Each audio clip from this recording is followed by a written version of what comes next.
The air in Blackgate Penitentiary was thick enough to chew, a humid, swampy cocktail of stale sweat, industrial disinfectant, and despair. Before dawn, the Louisiana prison held a deceptive quiet, a slumbering beast whose snores were the distant hum of ventilation fans and the soft clicks of guards' boots on worn linoleum. It was a silence that felt heavy, coiled, ready to strike. At 5:17 a.m. it did. A scream, raw and piercing, tore through the oppressive calm of Cell Block C. It wasn't a shout of anger or a cry of pain. It was the sound of pure, unadulterated terror. Officer Hank Kowalski, a man whose features were permanently set in a scowl of cynical disapproval, froze mid-sip of his lukewarm coffee. He was 55, with a gut that strained the buttons of his gray uniform and eyes that had seen too much to be surprised by anything. But this sound made the hairs on his thick forearms stand on end. "Control, this is Kowalski in C Block. We got a screamer." He grunted into his radio, his voice a low gravel. He moved with the reluctant urgency of a man who knew that whatever was at the end of that hallway was going to ruin his shift. The source was cell 312. The steel door was locked, the small, barred window dark. Kowalski shined his heavy maglite through the opening. The beam cut through the gloom, landing on a scene from a slaughterhouse. Sprawled on the concrete floor was a man mountain, his powerful tattooed frame lying in a dark, rapidly expanding pool of his own life. The beam illuminated glassy, unseeing eyes staring at the ceiling and a grotesque gash across his throat, a hideous red grin that had silenced him forever. "Jesus Christ," Kowalski breathed, fumbling for his radio again. "Control. Officer needs assistance in medical. C Block, cell 312. Priority 1. We got a body." Within minutes, the controlled quiet of Blackgate erupted into disciplined chaos. The clang of heavy gates, the urgent squawk of radios, and the thud of boots echoed down the corridor. But it was all for show. The man on the floor was well beyond help. He was Jamal King Washington, and his reign was officially over. At 38 years old, Jamal had been more than an inmate serving a 25-to-life sentence for murder. He was an institution. He ran half the contraband, settled disputes with a nod or a fist, and commanded a level of fear and respect that the warden himself could only dream of. His death wasn't just a murder. It was a coup. Detective Isabella "Izzy" Rossi arrived an hour later, her black sedan crunching on the gravel outside the prison's imposing walls. She was a stark contrast to the drab, decaying world of Blackgate. Sharp, tailored pantsuit, dark hair pulled into a severe bun, and intelligent, observant eyes that missed nothing. As a woman in the male-dominated world of Louisiana law enforcement, she'd learned to project an aura of unshakable competence. She was the best investigator in the Special Prison Crimes Unit for a reason. She saw the patterns others missed. The warden, a paunchy man named Miller with a weak handshake, met her at the entrance. "Detective Rossi, it's a mess. Gang shit, most likely. These animals are always at each other's throats."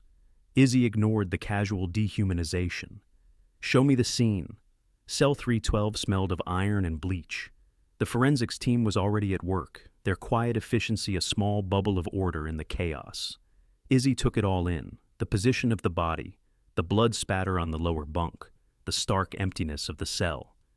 "He was a king in here," Kowalski offered from the doorway, arms crossed over his chest. "Guess someone wanted the crown." "Who was his cellmate?" Izzy asked, her voice cutting through his folksy analysis. Kowalski grunted. "Some little white kid, Kevin Davies, calls himself Ghost. Kid's doing 5 years for burglary. Jamal took him under his wing, if you know what I mean." He said it with a sneer, the implication hanging thick in the air. Izzy's eyes narrowed. "And where is Mr. Davies now?" The warden shifted his weight. "That's the thing, detective. He's not here." Izzy turned to face him, her expression unreadable. "He's not in the cell?" "He's not in the prison," Kowalski clarified, a note of grim satisfaction in his voice. "Vanished." The morning head count came up short one. Him. Izzy felt the first real jolt of the case. A murder inside a locked cell in a maximum security prison was one thing. A vanished cellmate was another. What about the cameras, the ones covering this corridor? Warden Miller had the decency to look slightly embarrassed. "There was a Power surge 2 nights ago. Fried the whole system in C block. Maintenance was scheduled to fix it today. Just bad timing. Convenient timing, Izzy corrected him, her gaze sweeping over the indifferent faces of the prison staff. A murdered king, a vanished cellmate, broken cameras. This wasn't just gang shit. This was a carefully orchestrated execution, and the most important piece of the puzzle, the man who slept just a few feet from the victim, had disappeared into thin air from inside a fortress of steel and concrete. The beast of Blackgate was awake, and it had already devoured its first victim. The question was, who would be next? The search for Kevin "Ghost" Davies didn't last long. Maximum security meant there were only so many places to hide. 2 hours after Izzy's arrival, a guard found him. He wasn't on the roof or in an air duct. He was huddled behind a stack of industrial dryers in the prison laundry, shivering despite the oppressive Louisiana heat, his pale skin slick with sweat. He was a wraith of a man, barely 22, with wispy blonde hair and wide, terrified blue eyes that seemed to swallow up his face. He looked less like a hardened criminal and more like a lost kid who'd wandered into the wrong side of town. They brought him to a sterile interrogation room, a concrete box with a single metal table and 2 chairs. Izzy sat opposite him, letting the silence stretch. Kevin just stared at his hands, which were trembling violently. "Mr. Davies," Izzy began, her voice calm and even. "My name is Detective Rossi. I need you to tell me what happened last night." Kevin swallowed hard, the sound loud in the quiet room. I was on my shift," he stammered, his voice barely a whisper. "In the laundry. I work the night shift. 10 to 5. All night?" "Yes, ma'am. Officer Henderson can confirm. He was supervising." He finally looked up, his eyes pleading. "I got back to the cell a little after 5. It was dark. I saw Jamal. He was on his bunk. I thought he was asleep. He was covered with a blanket. I was tired, so I climbed onto my bunk and went to sleep." "You didn't notice anything unusual?" Izzy pressed. "No sound? No smell? The floor of your cell was covered in blood." "It was dark," Kevin repeated, his voice cracking.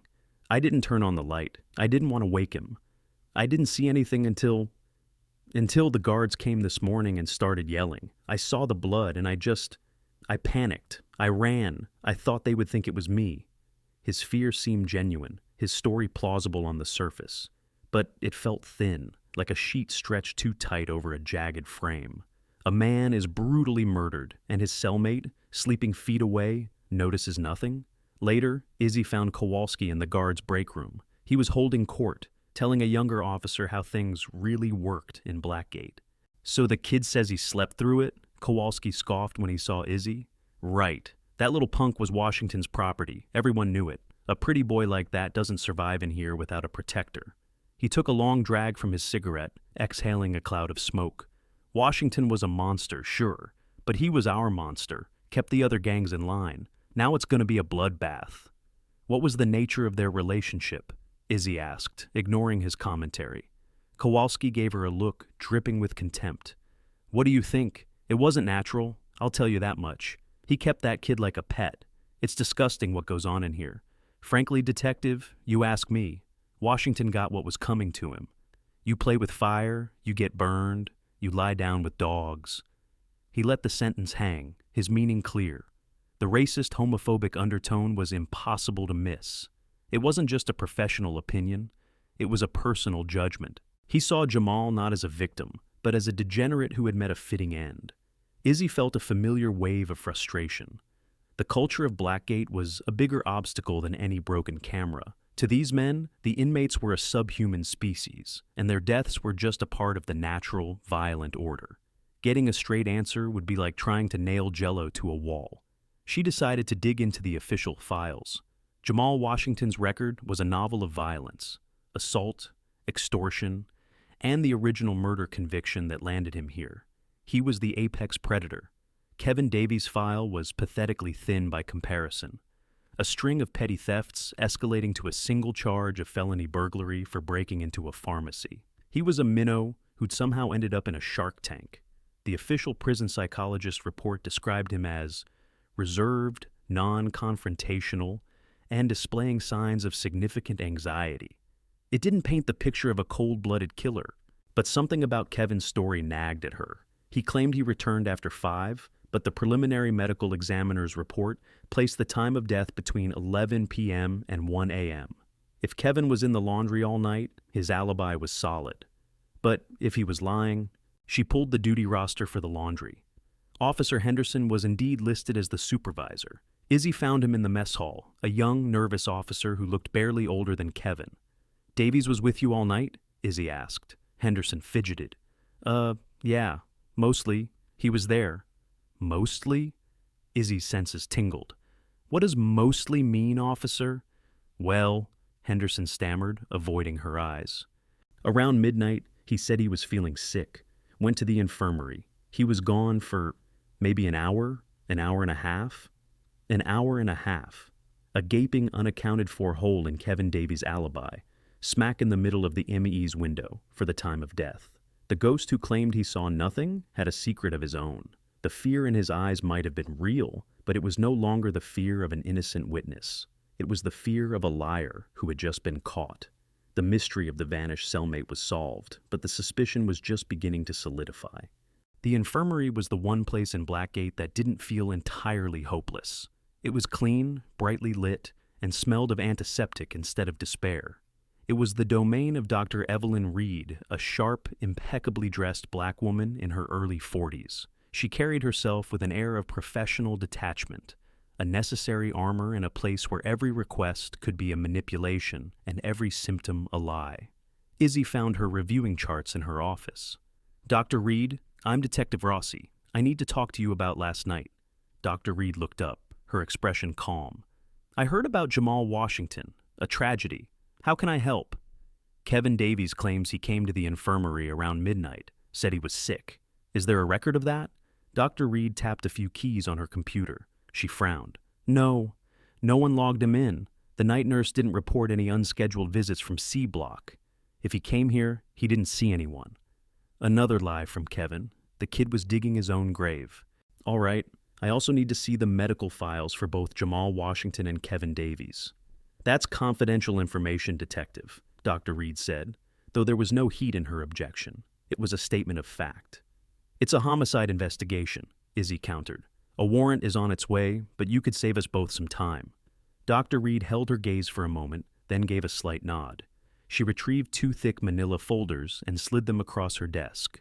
"Davies' file is straightforward. Minor scrapes, a case of the flu last winter, healthy as a horse. Washington's is more complicated."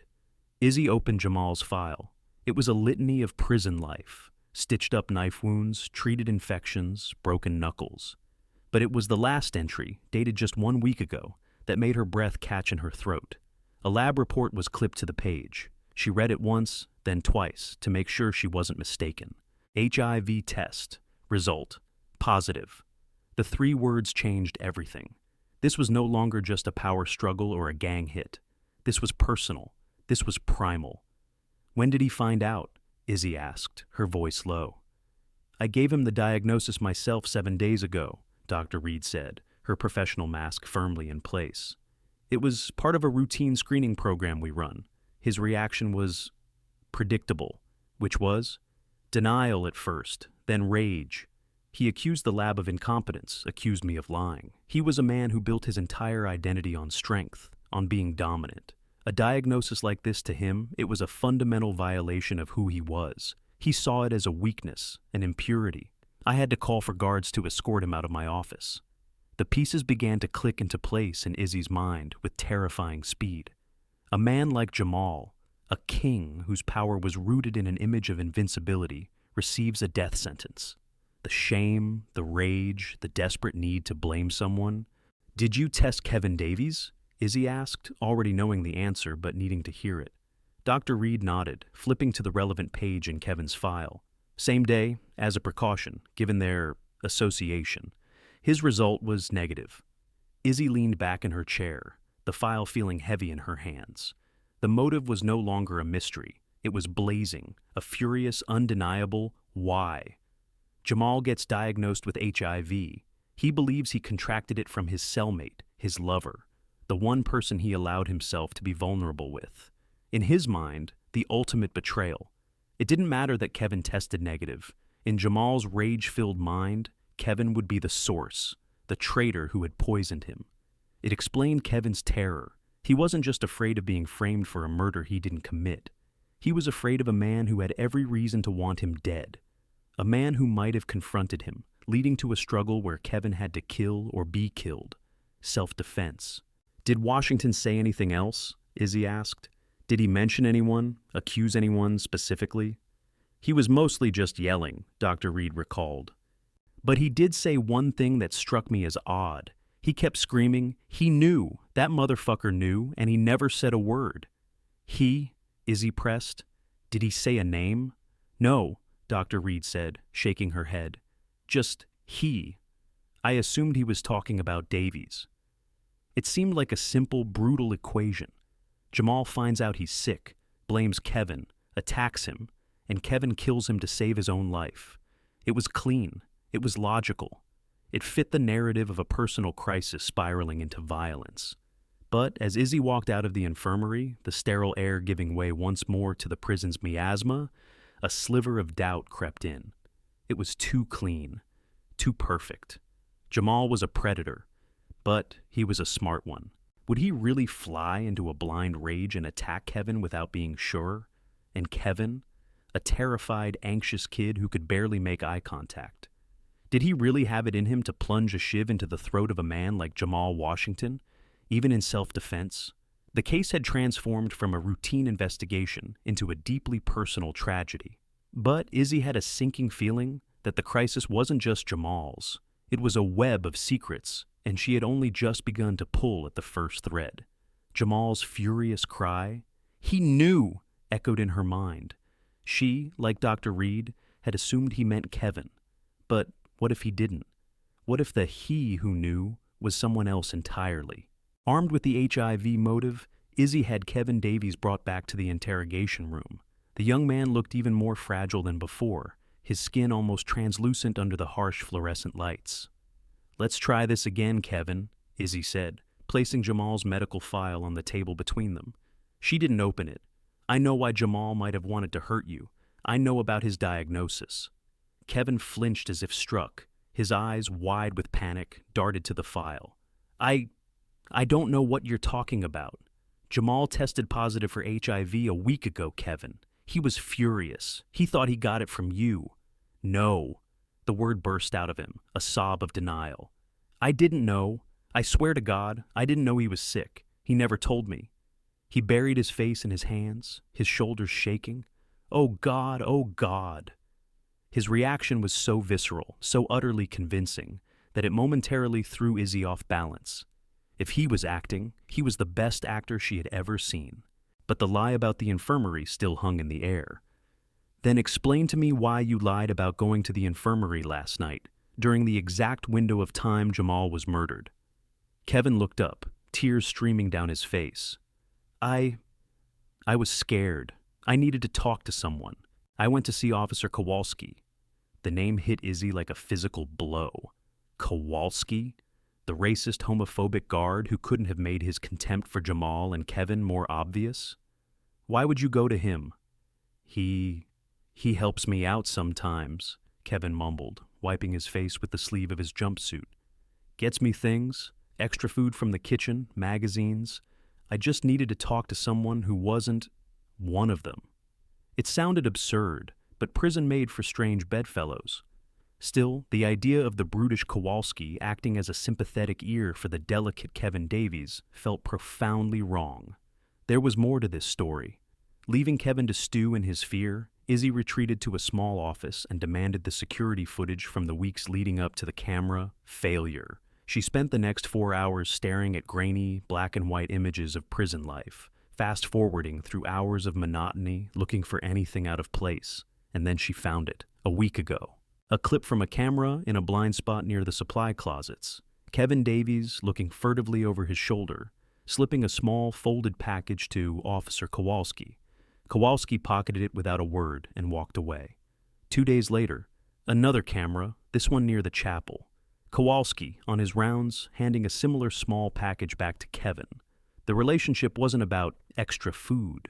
This was business. Izzy's next stop was with a man named Old Man Fitz, an inmate who had been in Blackgate so long he was practically part of the furniture. Fitz was a prison informant trading gossip for privileges. Kowalski and the ghost? Fitz chuckled, showing a set of yellowed teeth. Yeah, everyone knows they got a thing going, but it ain't what you think. Enlighten me, Izzy said. It's about the pills, Fitz explained. See, a lot of guys in here need meds. Painkillers, sleeping pills, stuff for anxiety. The infirmary is stingy. But if you got the cash, you can get whatever you want.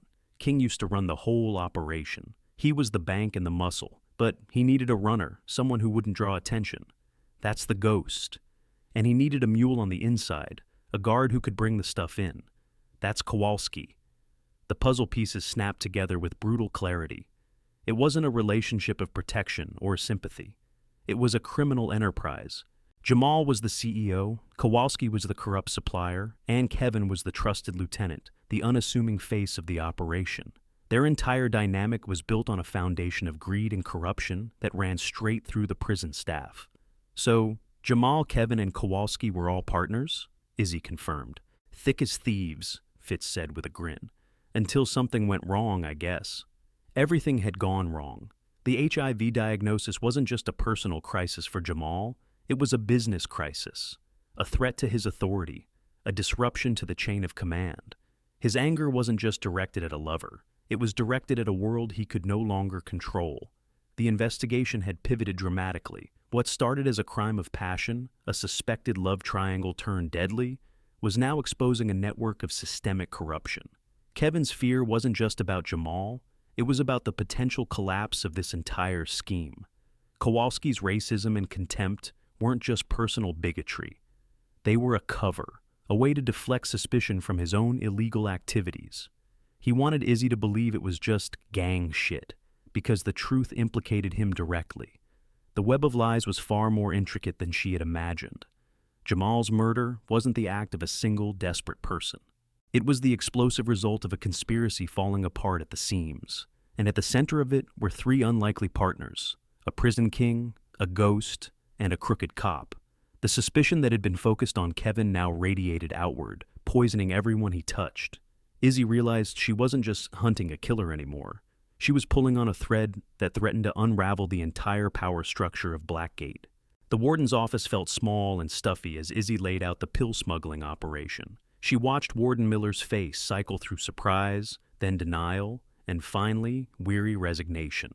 He knew his prison was corrupt, but he preferred the plausible deniability of not knowing the details. Kowalski? Miller sighed, rubbing his temples. Hank's been here for 30 years. He's old school, but I never figured him for a smuggler. He's dirty, Warden, and he was in business with the man who was just murdered in his cell block, Izzy stated flatly. I want to talk to him, now. Kowalski swaggered into the office with a misplaced confidence that quickly evaporated when he saw Izzy's expression. She confronted him with Fitz's testimony and the security footage.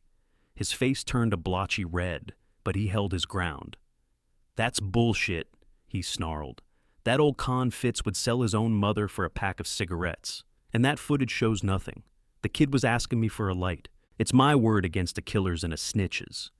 He was defiant, relying on the blue wall of silence and his long tenure to protect him. He knew it was weak, but he also knew it was often enough.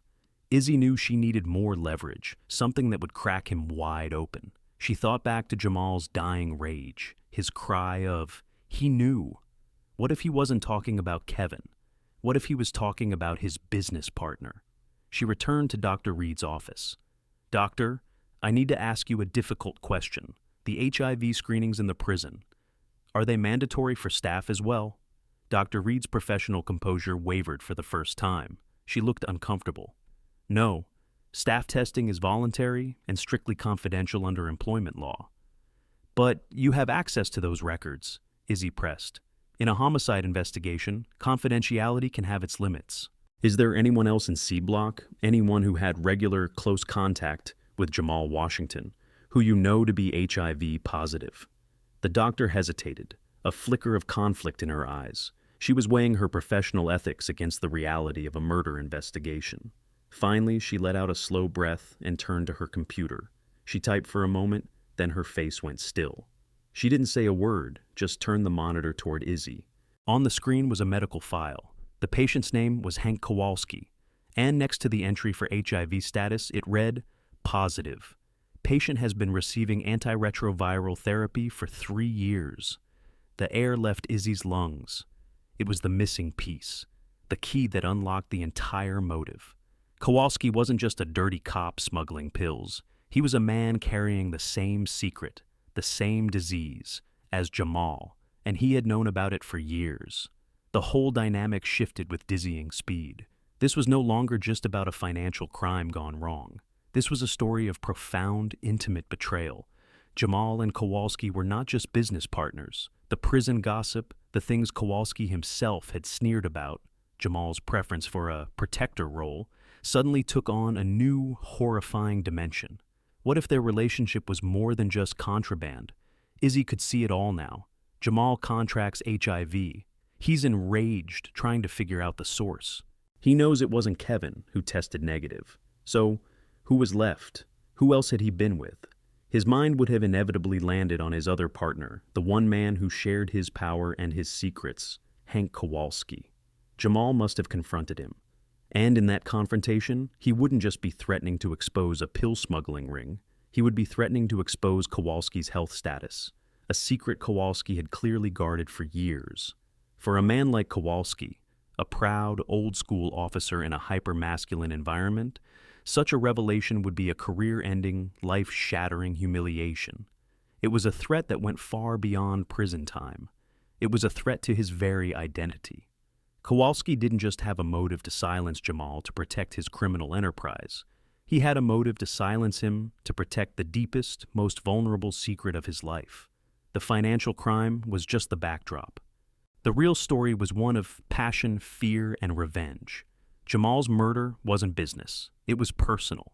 Izzy now had the leverage she needed. She had the why in all its ugly, desperate glory. She walked out of the infirmary with a renewed sense of purpose. She wasn't just going to break Kowalski's alibi. She was going to shatter his world. The old feud between them had finally boiled over, leaving deep scars, and one of them was dead. She was certain she now knew who held the knife. Despite having a powerful motive, Izzy was hitting a wall. Kowalski's alibi, on paper, was ironclad. The official logs, signed off by the shift captain, showed him supervising a cell transfer in A block at the opposite end of the prison during the entire 2-hour window of Jamal's murder. He had a dozen inmates and 3 other guards as witnesses. Either the log was falsified, a conspiracy involving multiple officers, or Kowalski had found a way to be in 2 places at once. More frustratingly, the murder weapon was still missing. A full shakedown of C block had turned up a dozen shivs, shanks, and makeshift clubs. But forensics confirmed none of them matched the wound on Jamal's throat. The killer had been smart, disposing of the weapon somewhere no one would think to look. The investigation was grinding to a halt, bogged down in a swamp of institutional procedure, and, he said, she said. Izzy stood in the doorway of cell 312, now scrubbed clean, but still feeling like a tomb. The crime scene had been compromised from the moment Kowalski first opened the door, contaminated by a flood of guards and medics. A standard evidence search was useless. She needed something more primal, an instinct she couldn't replicate. "Get me K9, she ordered into her phone. "The best nose you have." An hour later, Officer Dave O'Malley arrived, a lanky, quiet man who seemed more comfortable with his partner than with people. His partner was Rocco, a magnificent Belgian Malinois with intelligent amber eyes and a coat the color of burnished gold. The dog quivered with contained energy, his entire being focused on O'Malley, waiting for a command. "He's trained for evidence recovery," O'Malley explained. "Finds anything with human scent on it that's out of place. Blood, sweat, a weapon. If it's in here, he'll find it." Izzy cleared the cell block, giving them space. O'Malley led Rocco into cell 312. "Seek!" he commanded, his voice low and firm. The dog became a blur of focused motion. He swept the cell in a meticulous pattern, his nose twitching, sniffing every inch of the concrete floor, the metal bunks, the toilet. He sniffed the mattress where Jamal had slept, the bars on the window, the drain in the floor. Nothing. He went over it again. Still nothing. Izzy felt a familiar pang of disappointment. It was a long shot. The killer had been too careful. O'Malley was about to call him off when Rocco suddenly froze. His head cocked, his body went rigid, and he let out a low, guttural growl. But he wasn't looking at the bunks or the floor. He was staring at the wall, specifically at a small, rusted ventilation grate about a foot off the ground. "What is it, boy?" O'Malley murmured. Rocco began to bark, short, sharp, insistent barks. His eyes locked on the grate. He pawed at it, his claws scraping against the metal. "There's nothing in there," a guard standing down the hall muttered. "That shaft's been sealed off for 20 years. It's a dead end." "My dog disagrees," O'Malley said. He knelt, pulling a multi-tool from his belt, and began working on the rusted screws holding the grate in place. They groaned in protest before finally giving way. O'Malley pulled the grate free, revealing a dark, dusty opening that smelled of rust and decay. He shined his flashlight inside. The beam illuminated a small, bricked-up space no bigger than a shoebox, and nestled inside, against the back wall, was not the murder weapon. It was something else. O'Malley reached in carefully with a gloved hand and pulled out two objects. The first was a small, wadded-up piece of dark blue fabric, the same material as the prison-issue shirts. It was stiff and stained with a dark brownish-red substance that could only be dried blood. It looked like someone had tried to wipe a blade clean. The second object made Izzy's heart hammer against her ribs. It was an old brass Zippo lighter, its surface worn smooth with use. Etched crudely onto one side were the initials H.K. Hank Kowalski. The stalemate was broken. This was the breakthrough she needed. The murder weapon was still missing, but this was the next best thing. This was physical evidence hidden by the killer, tying someone directly to the bloody aftermath of the crime. It was proof that someone had stood in this cell, their hands covered in Jamal Washington's blood, and had tried to hide the evidence in a place they thought no one would ever look. They just hadn't counted on Rocco. The investigation had been stuck in a quagmire of lies and alibis, but now, thanks to a dog's instinct, it had a hard physical trail to follow, and it led directly to the man who claimed to be 100 yards away when the King of Blackgate was slain. The Zippo lighter felt heavy in Izzy's hand, a small piece of brass carrying the weight of a man's life. She brought Kowalski into the interrogation room again. This time, his bravado was gone, replaced by a sullen, cornered animal wariness. Izzy placed the lighter on the table and slid it toward him. "My K9 unit found this, along with a bloody rag, tucked away in a ventilation shaft in Jamal Washington's cell," she said, her voice devoid of emotion. "The initials HK are on it. Care to explain?" Kowalski stared at the lighter as if it were a snake. A flicker of genuine shock crossed his face. That's mine," he stammered. "I lost it, weeks ago. I thought one of the inmates lifted it." "You lost it? And it just happened to end up in a sealed-off vent with a piece of cloth soaked in the victim's blood?" "I don't know how it got there," he insisted, his voice rising in panic. "Someone's setting me up. It was Davies. That little psycho is trying to frame me." He clung to his alibi, repeating that he was in A block, that the logs proved it, that a dozen people saw him. He was terrified, but it was the terror of a man being framed, not a man being caught. For the first time, Izzy felt a sliver of doubt about his guilt. His shock seemed too real. If Kowalski was being set up, there was only one other person it could be. She had Kevin Davies brought in again. He looked like he hadn't slept in days, dark circles under his eyes. Izzy didn't say a word. She just placed the Zippo on the table in front of him. Kevin's reaction was the polar opposite of Kowalski's. There was no shock, no surprise. His face just seemed to crumble. The terrified facade he had maintained for 2 days dissolved, revealing an abyss of cold, calculated sorrow beneath. He stared at the lighter, and a single tear traced a path down his pale cheek. "I didn't think you'd find that," he whispered, his voice hoarse. "You planted it, didn't you, Kevin?" Izzy said softly. "You killed Jamal, and you planted Kowalski's lighter to take the fall." Kevin shook his head slowly, a bitter, broken smile touching his lips.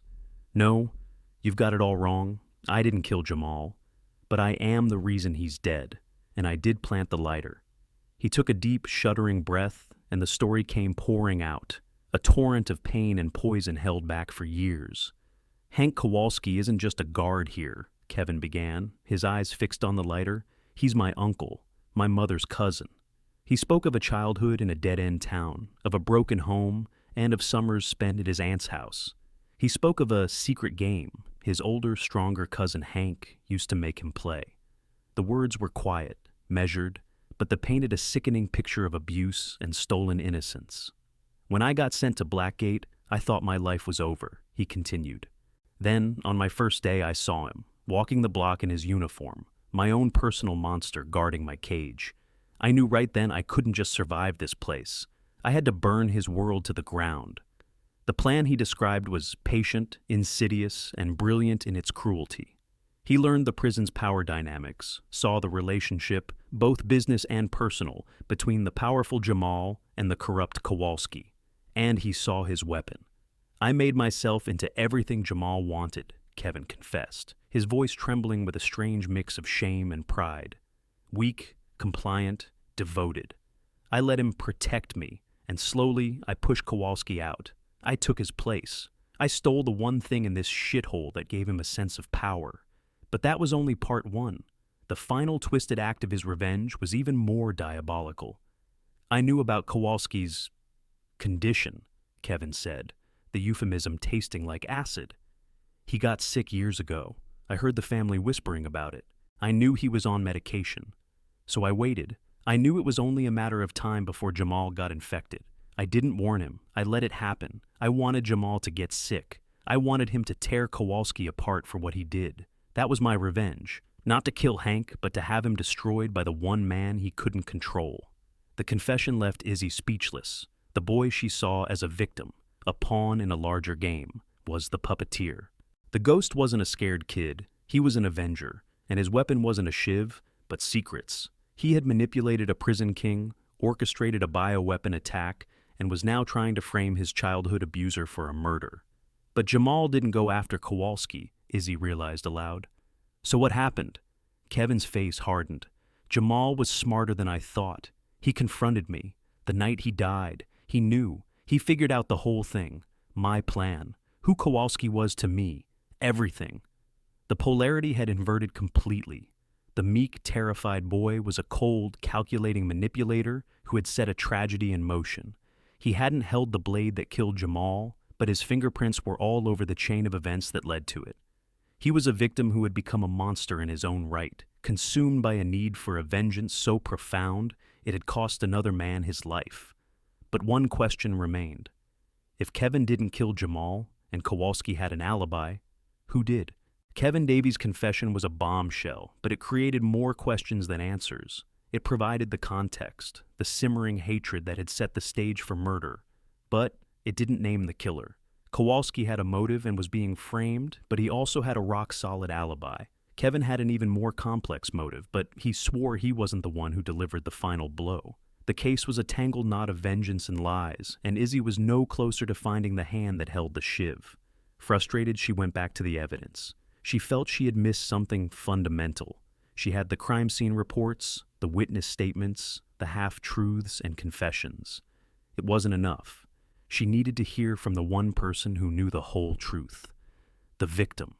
She requested Jamal Washington's personal effects, which had been bagged and stored in an evidence locker. It wasn't much, a few worn paperbacks, some family photos, a stack of letters. The guards had already searched them for contraband. Izzy was looking for something else, a clue, a final message. She sat in the quiet of her temporary office, the silence of Blackgate pressing in on her, and went through his belongings piece by piece. She looked inside the book covers, between the pages, under the stamps on the envelopes. Nothing. It felt like a dead end. The last book in the box was a thick, tattered copy of a legal textbook, Criminal Law and Procedure. It seemed an odd choice for a man like Jamal. As she idly flipped through the dense pages, her fingers brushed against something thin and stiff, tucked deep within the binding. It wasn't a bookmark. Carefully, she worked it loose. It was a single sheet of paper, folded multiple times into a tiny, tight square. As she unfolded it, she saw Jamal's neat, surprisingly precise handwriting. It wasn't a note, it was a letter, and the first line sent a chill down her spine. "If you are reading this, it means I am dead. Izzy read on, her heart pounding. It was a letter written by a man who knew his time was up. They think they have me cornered, but a king is always a king, even in death. I know everything. I know about Kowalski's sickness, the secret he's been hiding for years. I know about the kid, Kevin, and his sick little revenge plot. He played me for a fool, used me as a weapon against his uncle. He wanted me to get sick, wanted me to tear Kowalski down for him. The irony is, I did get sick, but not from either of them. Just bad luck in a place full of it. The letter was a stunning confirmation of Kevin's story, but from Jamal's perspective. He wasn't a blind victim of the scheme. He had figured it all out. He knew he was a pawn in Kevin's long game, but it was the next paragraph that turned the entire investigation on its head, shining a light into the darkest corner of the conspiracy. The real player isn't the snake Kowalski or the wolf cub Davies. They're just puppets. The real danger is the spider who sits in the center of the web, the one who whispers secrets to set the puppets dancing, the one who told me about Kowalski's sickness in the first place, hoping I'd do her dirty work for her. She wanted him gone. She wanted me gone. She wanted control of the whole damn operation. She underestimated me. I have proof of everything, the pill smuggling, the kickbacks, her role as the mastermind.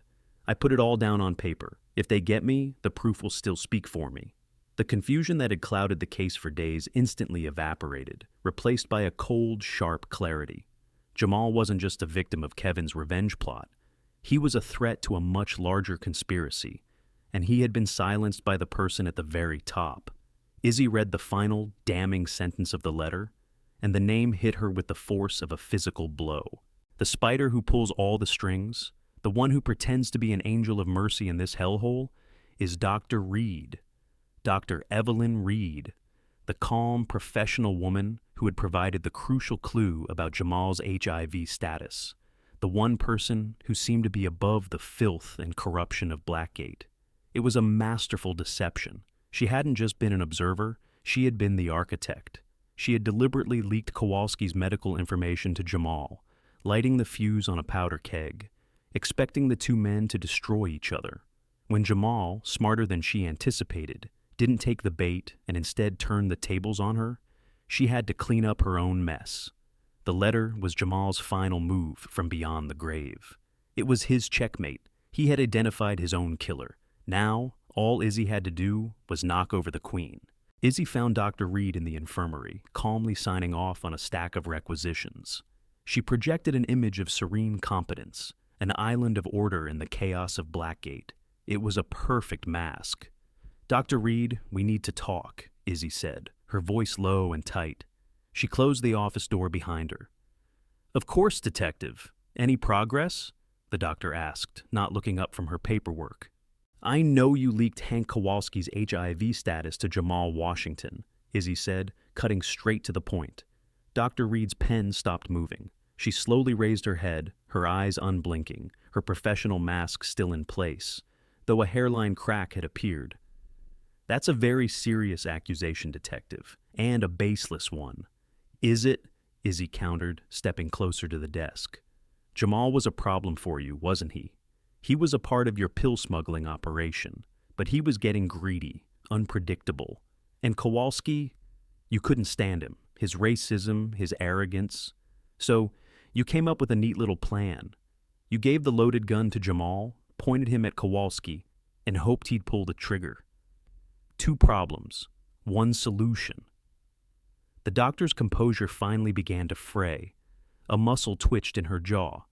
"You have no proof of any of this. It's the word of a dead inmate." "Not just his," Izzy said, leaning her hands on the desk. "I also have the word of your head nurse, Henderson."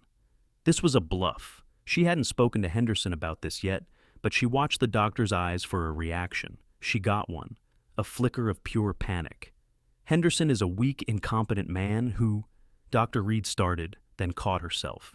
It was too late. She had confirmed his involvement. "He's a weak man who's going to tell us everything to save his own skin," Izzy pressed, her voice like ice.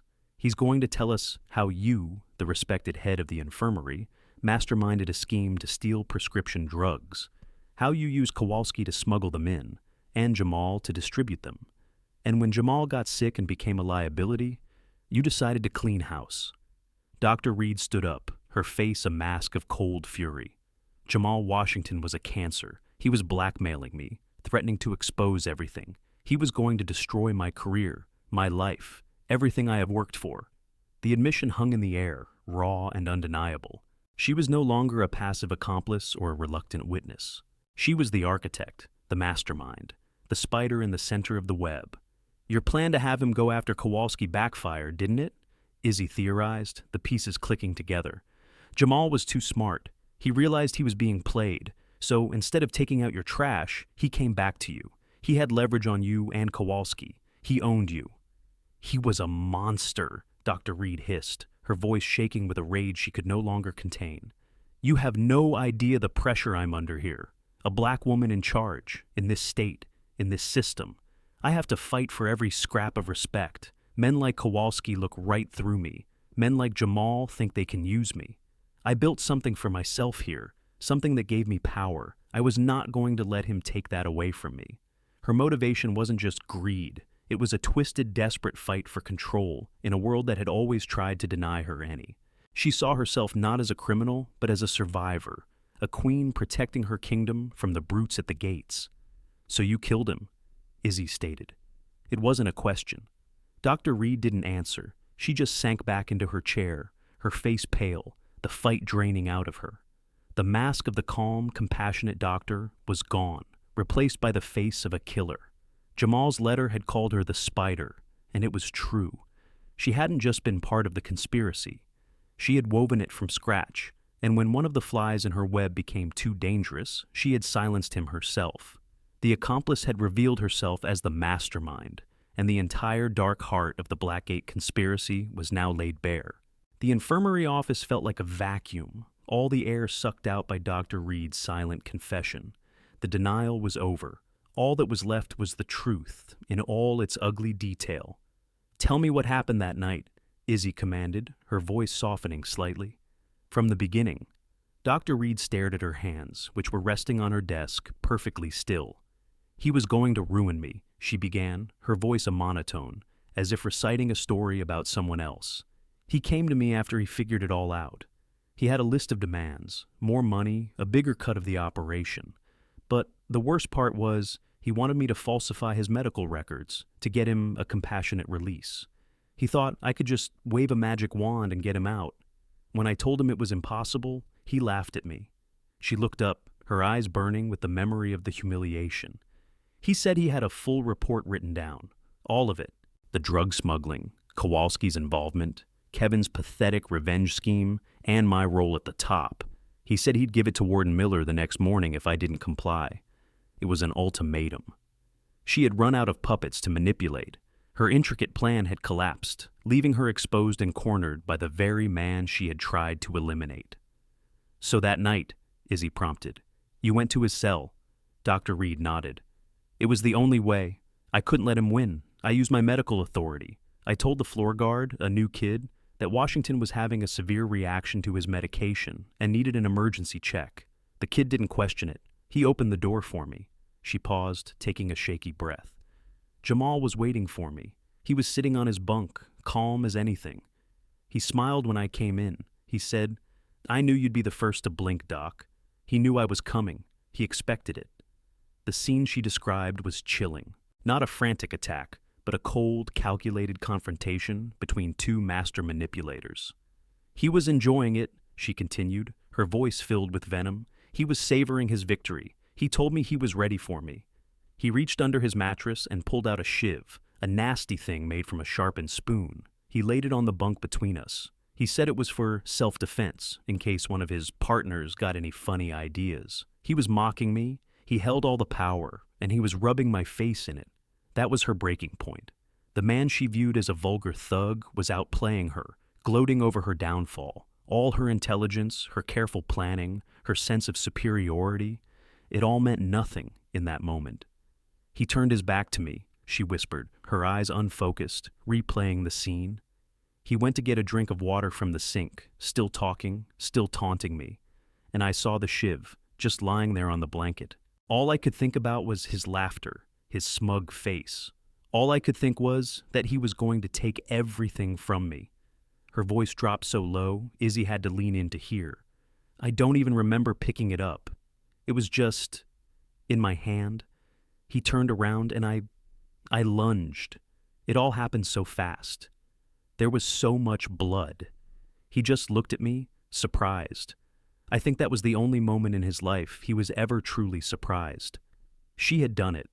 The calm, collected doctor had committed an act of brutal, intimate violence. I panicked, she said, the monotone breaking, a tremor of fear finally entering her voice. I dropped the shiv and ran. I told the guard on my way out that Washington had taken a sedative and shouldn't be disturbed. I went home, washed the blood off my hands, and I waited. I waited for the sirens, for the knock on the door, but it never came. The confession was complete, every detail aligned, the motive, the opportunity, the weapon. She had used her authority to gain access, her intellect to plan the confrontation, and her own hands to end Jamal's life when she was out of moves. The spider had been forced out of her web and had delivered the final, fatal bite herself. The denial had shattered, leaving only the stark, bloody truth of what a person will do when their world begins to collapse around them. The arrest of Dr. Evelyn Reed sent shockwaves through Blackgate. The quiet, respected head of the infirmary, the one figure of seeming integrity, was a murderer and the kingpin of a massive corruption ring. It was a scandal that tore the lid off the prison's festering secrets. Justice, in its cold, procedural way, was served.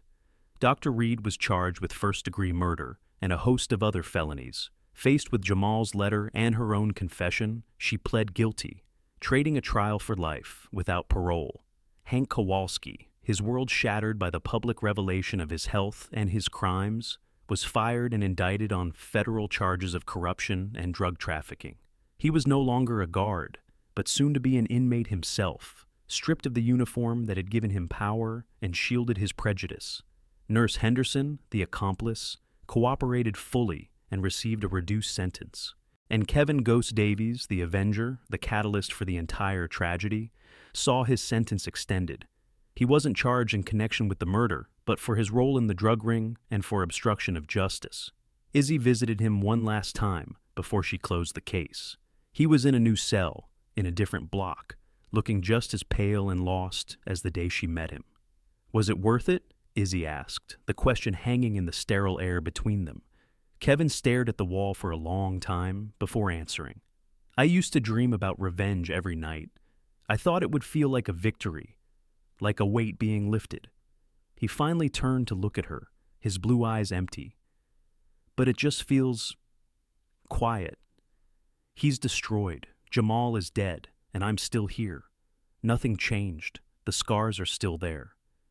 Izzy left him with his quiet, a young man so consumed by the need to punish his monster that he'd become one himself, creating a string of new victims in the process. As she drove away from Blackgate for the final time, the prison looming like a concrete tomb in her rearview mirror, Izzy felt no sense of triumph.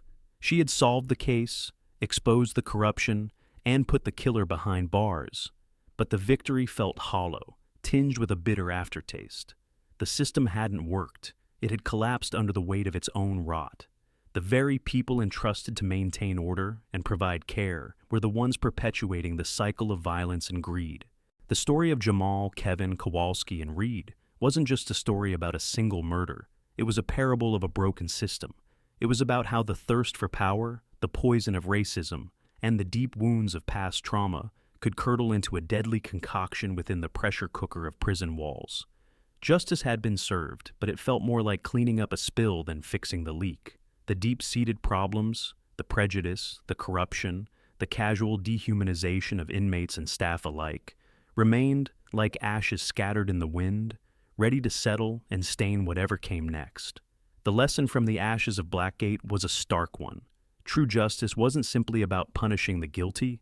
It was about addressing the failures of a system that allowed monsters, both in and out of uniform, to thrive. It was about recognizing that the walls of a prison don't just contain criminals. They contain complex, broken human beings. And unless the cycle of hate and trauma is broken, the screams in the night will never truly end. They will only wait for the next victim.